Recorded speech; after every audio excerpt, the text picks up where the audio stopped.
Hello everyone, welcome to Chehal's Zoology Lectures. If you like the content of this channel, please subscribe to this channel, and for further notifications, please hit the bell icon. So today we'll talk about chordates. In today's lecture, we'll talk about role of amnion in evolution. Now, the question arises, what is amnion? You must have heard about this. Amnion, it's a Greek word which means membrane surrounding fetus. It is an extraembryonic membrane that surrounds a developing embryo, and it acts as a protective sac along with other three extraembryonic membranes, which are yolk sac, allantois, and chorion. So basically there are four extraembryonic membranes. The membranes are then enclosed further by a shell. In case of birds, reptiles, and some mammals, egg-laying mammals, they enclose all these membranes in a shell or in uterus, as in case of most of other mammals, you can say placental mammals. The amnion was one of the most important evolutionary novelties in the animal kingdom, which has allowed independence from water for reproduction. That means life has evolved out of water from aquatic habitat and subsequent exploration of the terrestrial habitats. That means life has moved from aquatic habitat to terrestrial habitat, and that's why it is a very much important structure to understand evolution. If you want to understand evolution, it is must to know about amnion. Okay, so further talking about amnion, we know that vertebrates are a group of chordate, that means a subphylum of chordate vertebrata, and it has been divided into 7 classes. The first one is cyclostomata, then chondrichthyes, then osteichthyes, then amphibians, then reptiles, aves, and mammals. Now the first 4 classes, starting from cyclostomata to amphibians, are anamniotes. That means absent amniot. That means these organisms, they do not possess amnion, and they typically lay their eggs in water. So they require water for their life cycle to complete. But the last 3 classes among vertebrata, that are from reptiles to mammals, reptiles, aves, and mammals, these are termed as amniotes, which lay their eggs on land and keep fertilized eggs within the female. Either they will lay their eggs on land like reptiles and aves, which will lay their eggs, and otherwise the organisms can be of type which can keep the eggs, fertilized eggs, within the female, as in case of certain mammals, placental mammals specifically. Okay, so which organism you will call an amniot? Any vertebrate having amnion during development of the embryo, that will be termed as amniot, and such groups, such classes are reptiles, aves, and mammals. So these 3 classes that will fall under amniota, and these will be termed as amniots. Or you can also say that group of tetrapod. Tetrapod means, tetra means 4, poda means legs, 4-legged organisms. So group of tetrapod which are terrestrially adapted, okay, which will lay their egg on land. So such organisms, definitely they will be amniot. So amniot include most of the land-dwelling vertebrates that are alive today, and which include a diverse clade of more than 20,000 living species. More than 20,000 living species fall under amniota. You can see here egg is shown in the center, which is a land-adapted mark of vertebrates. So that is amniot family tree surrounding it. So all the reptiles, all kind of reptiles, aves, and mammals have been shown here. So these are amniots. Now, the first amniotes, which were referred as basal amniots, which resemble very small lizards, they have evolved from amphibians around 312 million years ago.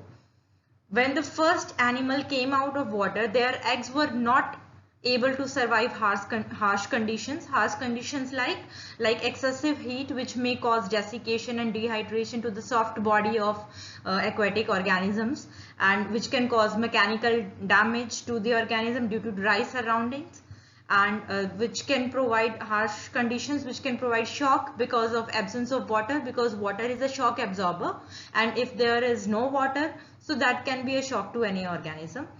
So dry surface may affect the gaseous exchange, as we know that one of the primary condition for gaseous exchange is to have a wet membrane, a wet surface that should be moist. So that is one of the primary three conditions of gaseous exchange. So dry surface can affect gaseous exchange, that means respiration.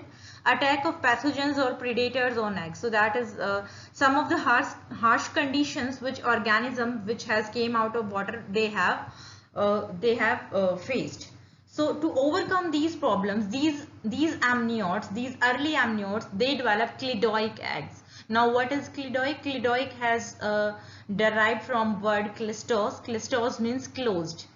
Closed means that is a closed system when everything is closed from the surrounding. So that is an independent system which is independent of any kind of surrounding in which it is present. So egg will be enclosed in a porous and protective shell, which that shell can be flexible or it can be calcareous. You can say hard. We'll talk about this in next slides. So the first amniote, as it was confirmed from the fossil record, were from Middle Pennsylvanian locality, which is in US, which is termed as Joggins. Here is the picture from Joggins, and this picture is of approximately 350 million years ago of the Carboniferous swamp. And according to first amniote fossil, it was derived that amniota group further have been diversified into two diversification. One is Sauropsida and other is Synapsida. Sauropsida, which culminates into reptiles and birds, that has given rise to reptiles and birds, and Synapsida, which culminates into mammals. That means that has given rise to all the mammals. So fossil amniotes, various taxonomic divisions can be established among early fossil amniotes on the basis of the structure of the skull, on the basis of skull and temporal fenestrae. Now what are these temporal fenestrae? Temporal fenestrae are openings which are seen in the skull behind eye orbit. You can see here is a skull. This is a skull. Okay. Now this skull, this is eye orbit. This round structure is eye orbit. Now if there are any openings which are seen behind this eye opening, if these are present or not, on the basis of that, amniotes have been diversified into four categories. First is anapsid, then synapsid, diapsid and eurapsid. Now what is anapsid? When there are no temporal fenestrae, that means there are no opening on the temporal side. Temporal sides are the, you can imagine your temporal side where your ears are attached on the head. So that is temporal portion. You can imagine temporal bone in the skull. So that portion of the skull is termed as temporal, which is present behind the eye orbit. So now in anapsid, you can see this is anapsid skull. Here there are no temporal fenestrae behind the eye orbit. So no fenestrae, and anapsid are some turtles, all turtles, and some extinct reptiles like Hylonomus.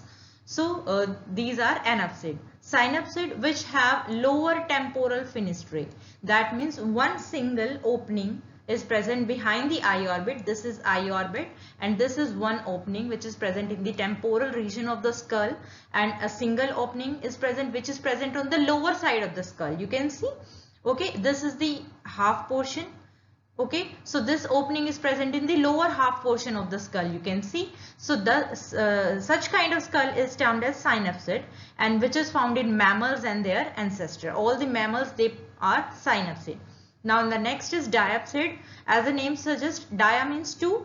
That means two temporal fenestrae are present. You can see this is eye orbit, and behind eye orbit there are two fenestrae in the temporal region. One fenestrae and this is second fenestrae. Okay, so two fenestrae are present.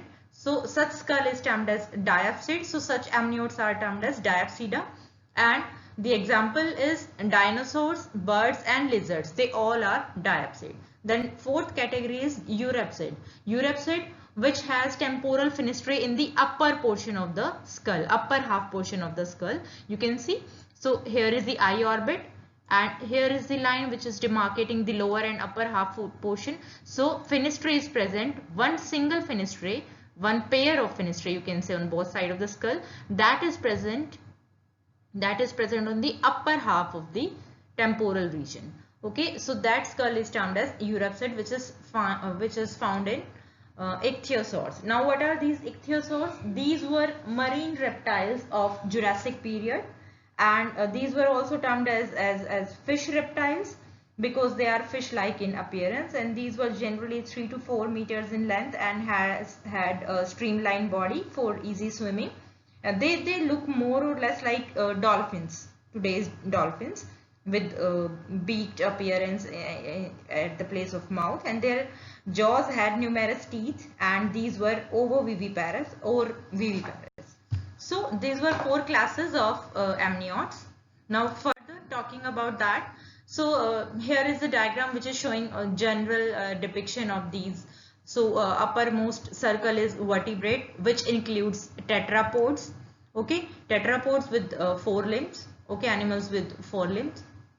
Then tetrapods include amniotes, 2 groups, anamniotes and amniotes. So here we are talking about only amniotes. So amniotes are shown here. So amniotes are the animals with self-contained egg which have amnion definitely, and here which is diversified, amniotes are diversified into synapsid and diapsid. 2 main classes have been shown here. So 2 main diversification or taxonomic groups are shown here. Synapsids, animals with 1 hole behind the eye, which include mammals, and diapsid, animals with 2 holes behind the eyes, which include further diversified into lapidosaurs and archosaurs. Now what are lapidosaurs? Lapidosauria means scaled lizards. Lizards which are covered with scales. You can say these are reptiles which have scales over their body. So that are lapidosaurs. Now lapidosaurs and arachosaurs both possess 2 holes behind eyes. So what is the difference between these two? That one group possess scales over the body and other do not have scales. So that is the main difference. So lapidosaurs are the reptiles which have scales like lizards and snakes. Okay, arachosaurs are organisms, basically these are also reptiles which are without scales, and now the living possessors of these group, they possess only crocodiles and birds.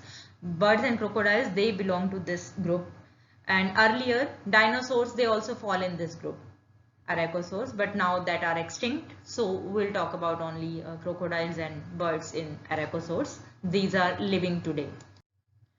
Okay, so if you talk about evolutionary tree, so you can see here that stem amniotes, from stem amniotes, the origin has, the diversification has started around 360 million years ago in Paleozoic era, Carboniferous period, and that has culminated into 2 diversification. One goes to synapsid, you can see here, synapsid, which will give rise to mammals, you can see. So it will give rise to eutherian, marsupials and monotremes. Okay, monotremes are egg-laying mammals, marsupials are pouched mammals, and eutherians are placental mammals. So all the mammals, they will be evolved, they have evolved from synapsids. So basically these are synapsid, and the other branch that has diversified as sauropsid, you can see here sauropsid. That sauropsid were in Paleozoic era, these were the largest animals which were present either on land or air or in water in Mesozoic era. So Mesozoic era, that was from, you can see 250 million years ago to 65 million years ago. So that is the time scale of Mesozoic era, and that was famously called as Age of Reptiles because reptiles were more prominent during that era.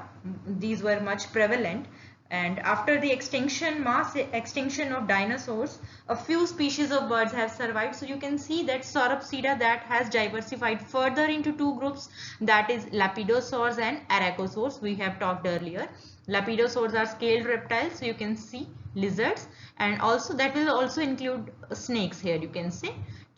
Okay, so arachosaurs, they will include crocodiles, which are present also today, and birds. So 2 living possessors of arachosaurs, and 1 extinct clade, that is dinosaurs. Okay, so that was about the evolution of amniotes into several different clades, or you can say several different taxonomic groups. So further, we'll talk about why amniotes. What was the need of amniotes? Why amniotes have evolved? So during Devonian period, when fishes were the dominant organism, that was a period of great climatic instability. Climate was highly unstable. There were violent extremes of food and drought. That means there was food scarcity and drought, which were alternating with food and in normal water periods. So during these extremes, freshwater streams alternated with dry land. Freshwater streams, they have dried out, and so these periodic desiccation, they have compelled organisms to adapt such situations. So the only organisms which have adapted such situation, they have survived, and these have given rise to amphibians. Now, some of the amphibians, they have evolved further to be fully adapted on lands, and which were termed as amniotes. So that was the need why amniotes have evolved, so that they can be fully adapted on land. Now, to be fully adapted on land, what they have to do? They have to adapt for conservation of water. They have to devise some mechanism for internal fertilization, so that they can be independent of water for their fertilization. They have to develop some mechanism for air breathing. They have to protect their developing embryo, and they have to provide nutrition to the developing embryo, which was these conditions were completed by amniotic egg. That's why amniotic egg has been developed. That's why amniotes have evolved. So the main role of amnion was to help in terrestrial adaptation from aquatic habitat, so that life and development of organisms can be independent from water. So that was the need why amniotes have evolved. Now, so here this is an amniot egg, you can see on the right hand side. So that is a picture which is depicting amniot egg. Now, defining characteristic of amniot is an egg which possesses a unique set of 4 membranes, which are termed as specialized membranes, and these are extra embryonic membranes. That means these are not the part of embryo, these are outside the embryo, and these are extra embryonic membrane. So these are amnion, you can see here. So in close contact with the embryo, innermost is amnion, you can see. So this you can see here. So this is amnion. Okay, then is yolk sac. This is yolk sac. This one I'll show here in blue color. Okay, so this sac like structure, this is yolk sac.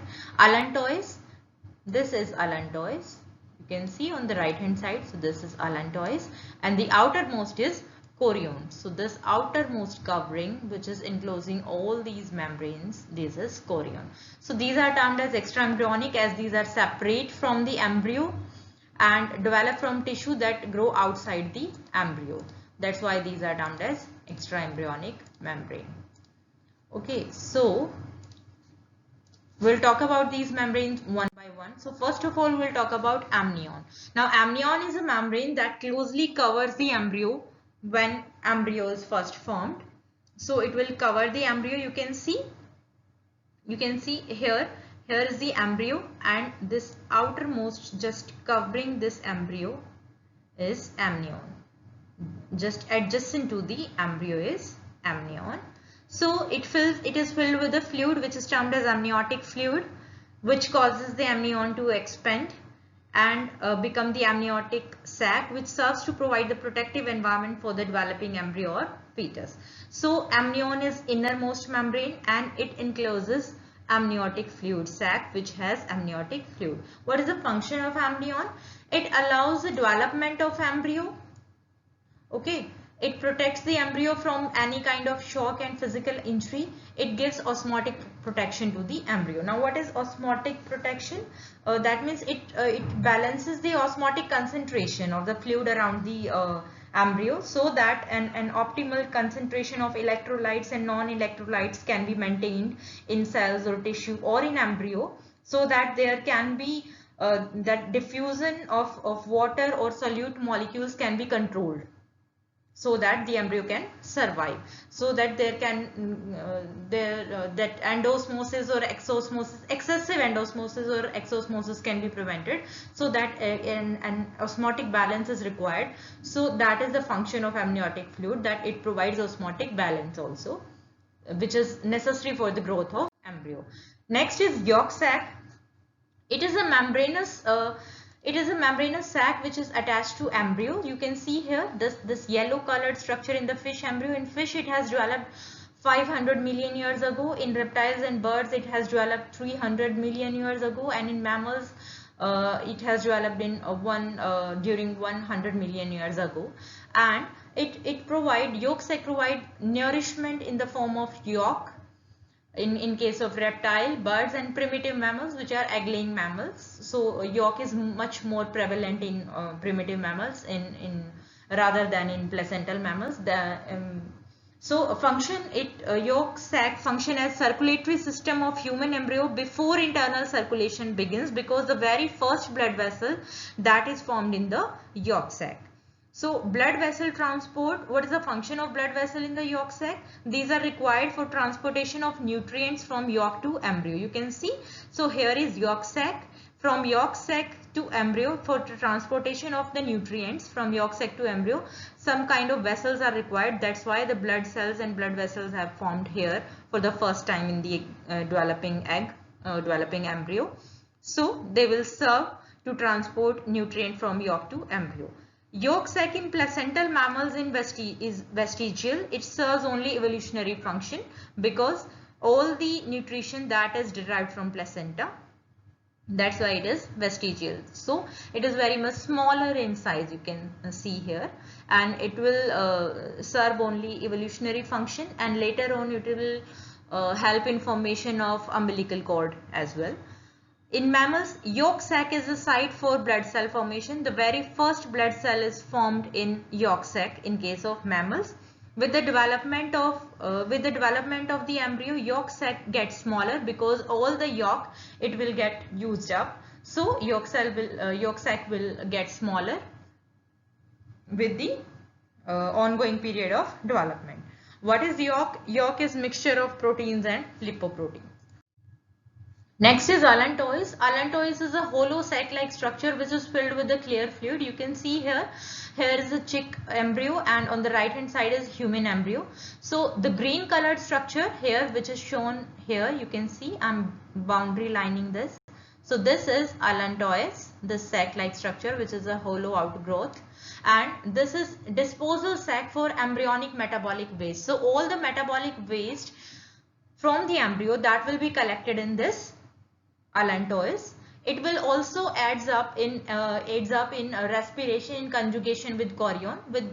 Along with chorion, it will also help in respiration, because it is closely applied against chorion. You can see it is very closely applied. It's closely linked with chorion. This is chorion. You can see outermost pinkish lining which is shown here. What is the function? What are the characteristics of allantois? It grows larger with development, because more of the metabolic waste will be generated, so more will be accumulated, so the sac will go on increasing, while yolk sac will go on decreasing. So it is important in the formation of placenta and umbilical cord in the case of mammals, and later on in the development, during development, later on its proximal portion which is near the embryo. So this portion, this proximal portion, it will give rise to urinary bladder, and its distal portion, that means which is distantly placed from the embryo, distal portion, that will give rise to alimentary canal in the embryos of reptiles and birds. Okay, if you talk about the mammals, so in the case of mammals, this will give rise to umbilical cord. You can see here this green structure is allantois and this structure is yolk sac. So both of these together, they will help in the formation of, they will give rise to umbilical cord. So they will help in formation of umbilical cord. So now next is chorion, which is the outermost layer. You can see this outermost layer which is shown here by number 1. So this pink boundary line, that is chorion. Okay, this is outermost protective layer, which is also nutritive as it will contribute in the formation of placenta. It will help in the formation of placenta. What is placenta? This is a structure which attaches the fetus to the uterus wall in case of mammals, placental mammals. So what is the other function of chorion? It will help in respiration, gaseous exchange for the embryo along with the allantois in case of reptiles and aves, and in case of mammals it will help in giving rise to placenta. So this was all about the 4 extraembryonic membranes. Now amniote egg in evolution. How much role an amniote egg has played in evolution? It has helped in terrestrial adaptation from aquatic habitat, as we have discussed earlier. So amnion with other membranes provided a moist protective environment for the development of embryo in a terrestrial habitat. So it provided a enclosed aquatic habitat inside the egg in the form of amniotic fluid, so that embryo can survive on dry land. So it has provided an enclosed aquatic environment. So amniotic eggs have shells in, one second, let me erase this. Okay, so amniotic eggs have shells in most reptiles and aves and some mammals, egg-laying mammals, monotremes. So these shells can be leathery and pliable, that means soft as in case of reptiles, and these can be hard and calcareous as in case of birds. Majority of birds, their eggs are hard and calcareous, made up of, outer shell is made up of calcium carbonate. But both kind of eggs, whether that are leathery and pliable or hard or calcareous, both can retain moisture. So now amniote egg has amniotic fluid which gives osmotic and physical protection. We have discussed that earlier. Also there are smooth muscle fibers in amnion which gently rock the embryo before it develops the capacity for spontaneous movement. So it will make the embryo habitual of movement, okay, so that it later on it will not be a shock for the embryo.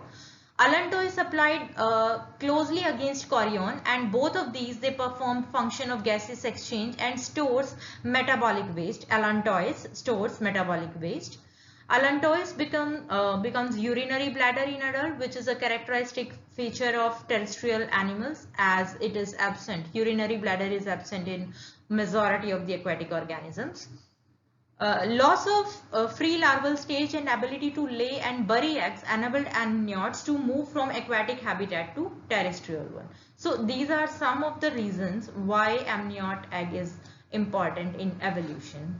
Why amniote egg is supposed to have played a role in evolution. So these are the reasons. Now there are some specific characters which are possessed by amniotes for terrestrial adaptation. Like all amniotes, they have impervious skin to reduce water loss. That means impermeable skin, which will not allow evaporation from the skin surface. So that will reduce the water loss in the terrestrial habitat, which is must for survival. And also amniotes, they have developed kidneys and large intestines which are very well suited for water retention. So kidneys are specified for retaining more water, reabsorbing more water with longer loops of Henle. And also large intestine, that means you can say rectum, is much more adapted for more water reabsorption. Rectum is supposed to reabsorb water. That's a very well known fact.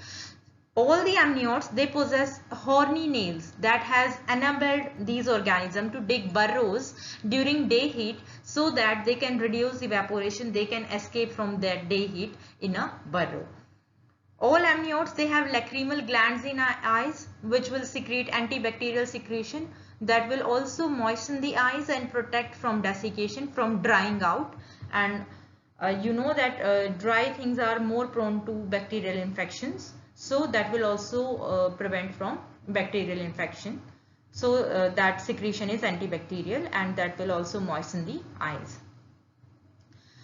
All the amniotes, they have enlarged sacs which are termed as lungs, which are specific organs for respiration on land. So that is again an important structure that amniotes, all amniotes possess.